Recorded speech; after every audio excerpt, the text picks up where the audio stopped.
Have you ever thought about how far a narcissist will go to keep their power, control, or false sense of being better than others? What if their final goal isn't just to break their victim, but to erase them from the world, physically, emotionally, or spiritually? We're going to talk about something scary and important today: why narcissists push their victims to the edge, often leading them to despair and, sadly, even suicide. Come with us as we find out the scary reasons behind this extreme behavior. The answers may shock you, but knowing them could change your whole life. Don't forget to like, subscribe, and share this movie before we go any further. With your help, we can bring these important problems to light and give more people the tools they need to be smart and strong. The main problem with narcissists is that they are always trying to be in charge and be accepted.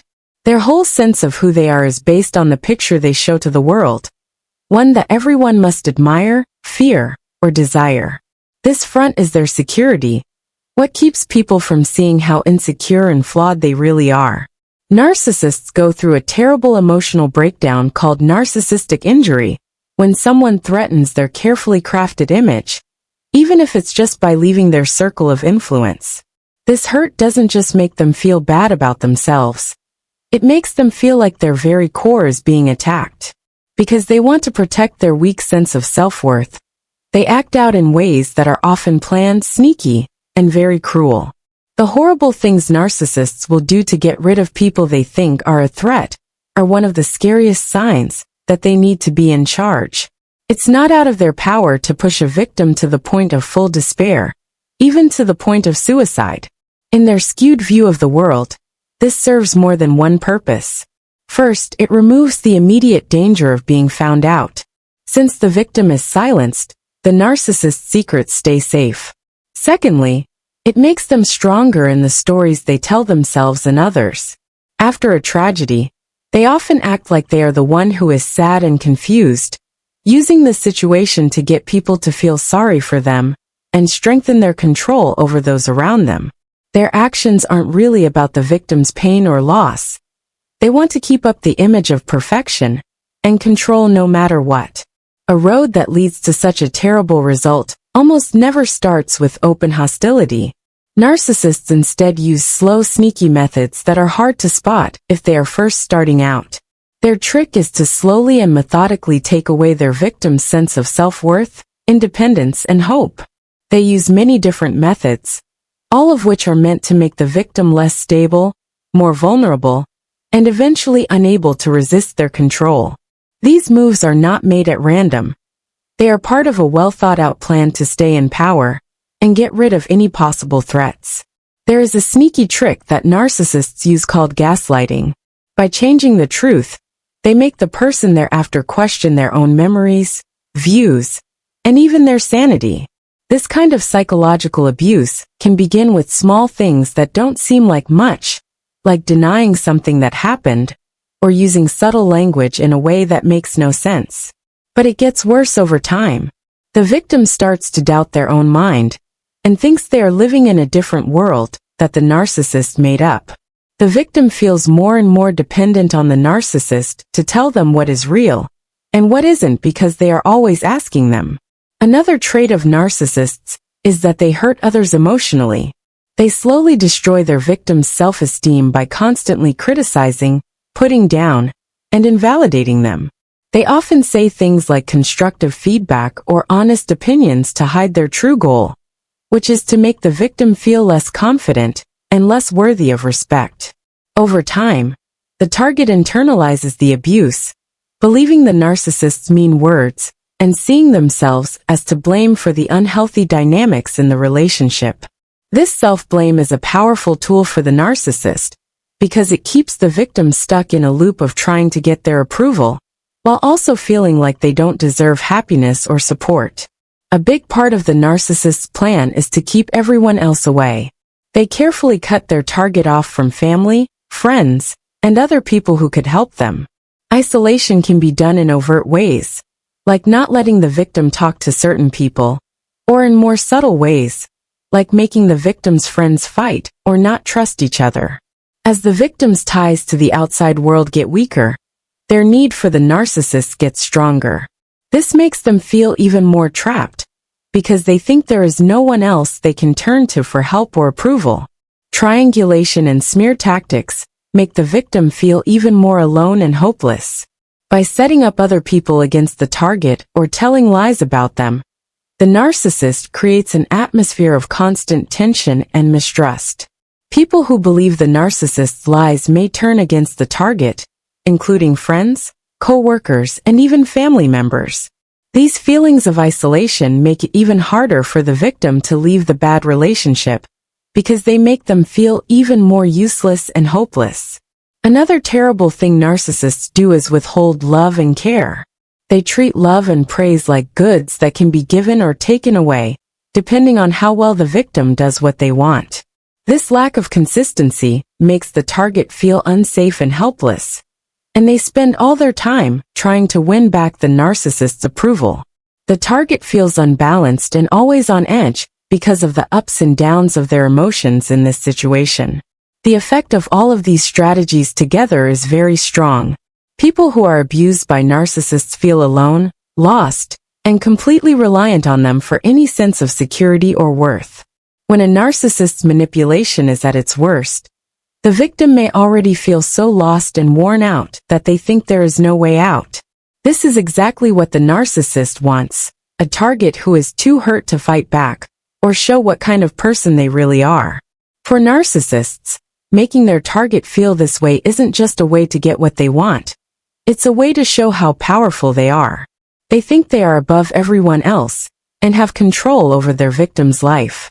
As much as the narcissist and the victim want to feel powerful, this fantasy comes with a high price.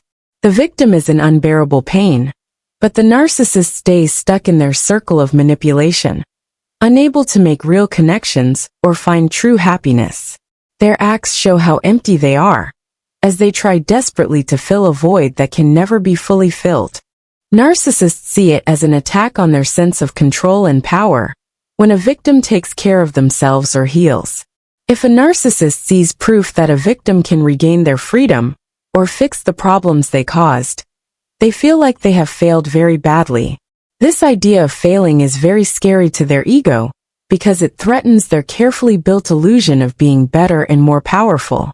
The narcissist can't stand the thought that someone might not want to be controlled by them, or that their plans could be undone. For them, the victim getting better means that the narcissist's power and authority are being ignored, which makes them very angry and often illogical. This feeling of rejection hits them right in the gut, making them feel ashamed, angry, and like they need to punish the target for what they see as theft. When a narcissist feels betrayed, they not only hurt the target, but they also try to get rid of them from their life completely. They erase things to show that they are still in charge, and to keep up the appearance that they can't be harmed. Narcissists have a skewed view of the world. They believe that anyone who tries to reject them or question their authority will be punished by not only suffering, but also being emotionally and mentally wiped out. The narcissist must make the victim feel like they don't matter, and take away their freedom, healing, and authority. As a result of not having any real humanity, narcissists can't stand it when their victims get better. Narcissists often can't really feel what other people are feeling, which lets them justify and ignore the harm they cause. They don't see the victim as a person with their own thoughts, feelings, and rights because they can't really understand or care about the pain they cause. Instead, they see the victim as an extension of themselves who only exists to meet the narcissist's needs. People who are narcissists don't see others as people with worth in and of themselves. They see them as tools, objects, or ways to get what they want. Whenever a target stops being useful or starts to question the narcissist's behavior, the narcissist will devalue or get rid of them. The narcissist doesn't feel bad about hurting someone. They don't see any reason to care about their well-being when they are no longer useful to them. In the narcissist's eyes, the victim is no longer useful and should be thrown away. Their emotional needs should be overlooked or completely disregarded.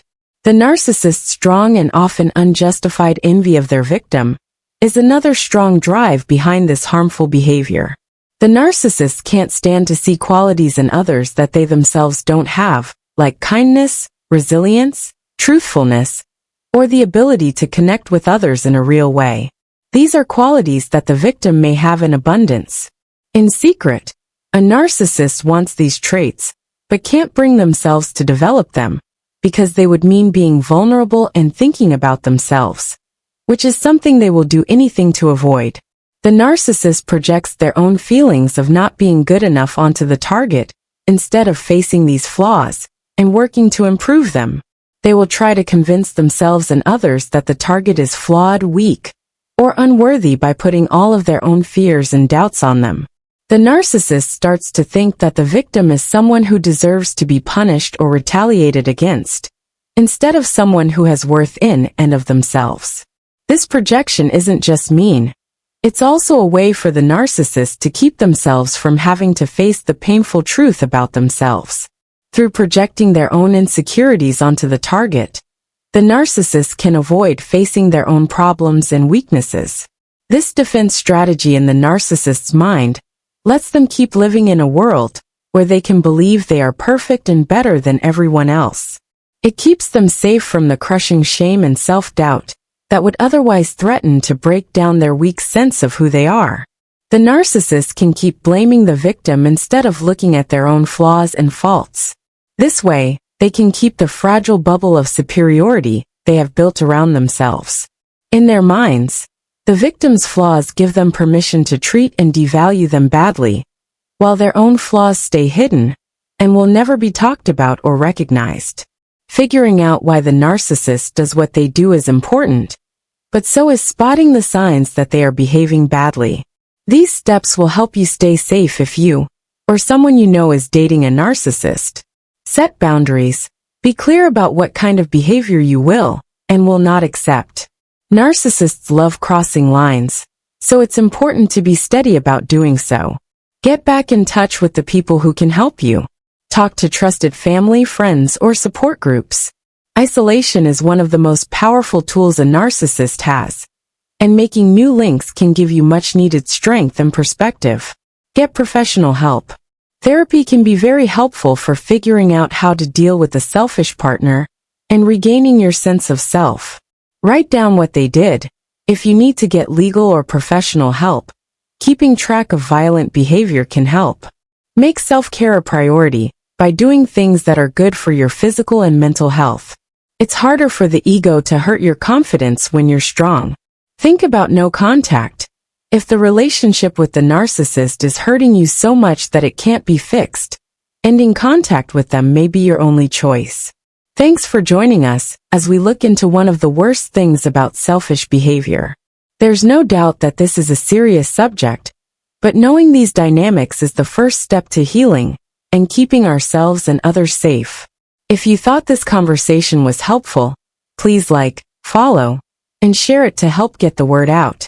We should keep helping each other get out of bad relationships and take back our power. Don't forget that you're not alone, and that there is always hope for a better present. What do you think? Please share your thoughts in the space provided. We look forward to hearing from you. Take care and stay strong until next time.